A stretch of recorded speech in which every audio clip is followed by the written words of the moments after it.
Colin Timmons here, also known as the Connoisseur on my channel, and today I'll be reviewing the Wolfman Legacy Collection. Well, really just the 1941 Wolfman. Uh, okay, so The Wolfman was a 1941 film written by Kurt Siodmak, starring Lon Chaney Jr., Claude Rains, Evelyn Ankers, Bela Lugosi as the gypsy Bela, and Maria Ouspenskaya playing Bela's mother, the gypsy known as Maliva. In the film, the Wolfman sees his next victim with a pentagram somewhere on their body.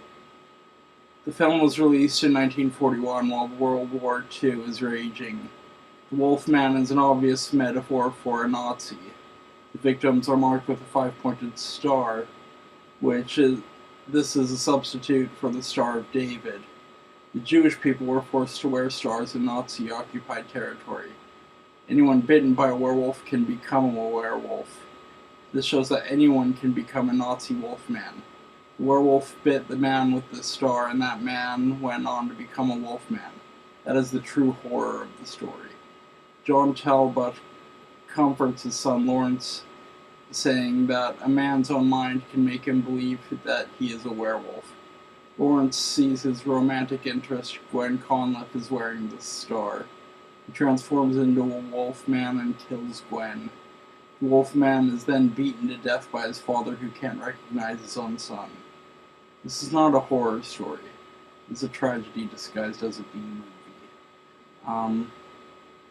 The Wolfman had a sequel called Frankenstein Meets the Wolfman, which is also on here.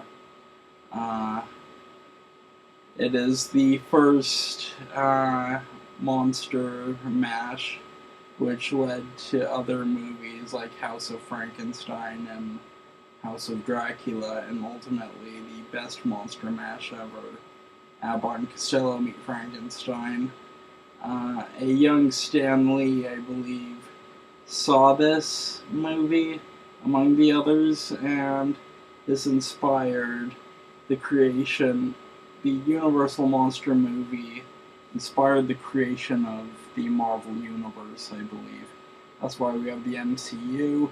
It's because of the sequel to this movie. Yeah. So what do we have here? This also includes The Werewolf of London. That was a good movie. I would give it an 8 out of 10. Nice makeup effects, not as good as The Wolfman. And She-Wolf of London, which actually had no werewolf, so yeah. What would I give The Wolfman? I think it was a really good movie, so I would totally give it a 9 out of 10, which is, like, again, a really good score. Frankenstein Meets the Wolfman, I also give it a 9 out of 10. That was a really good movie, too. A really good sequel to a really good movie. Werewolf of London gets an 8 out of 10. And I believe I gave She-Wolf of London a 6 out of 10. Actually, it probably deserves a 4 out of 10, I'll be honest. Van Helsing director Stephen Sommers hosts an exclusive behind-the-scenes look at how these original classic werewolf films inspired his motion picture event, Van Helsing. I'll get into that next. Monster by Moonlight, an original documentary. That's what's really great about these, are the documentaries about the different monsters. They're really informative, and yeah.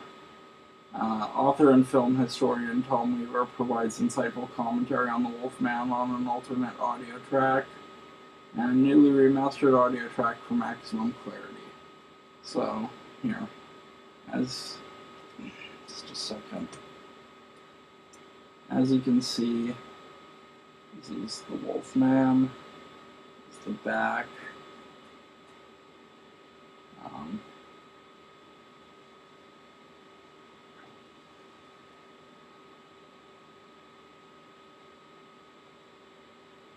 Wolfman, Lon Chaney Jr. It's not his real name. I forget his real name, but anyway, so as you can see. Actually, Lon Chaney Jr. and Evelyn Ankers hated each other. They really did, but they have great on-screen chemistry, so I would totally recommend watching them because, again, they have really good chemistry on screen, but behind the scenes they hated each other. Okay, so that is my review of the Wolfman Legacy Collection. It's the Connoisseur signing off. Have a nice day, and take care.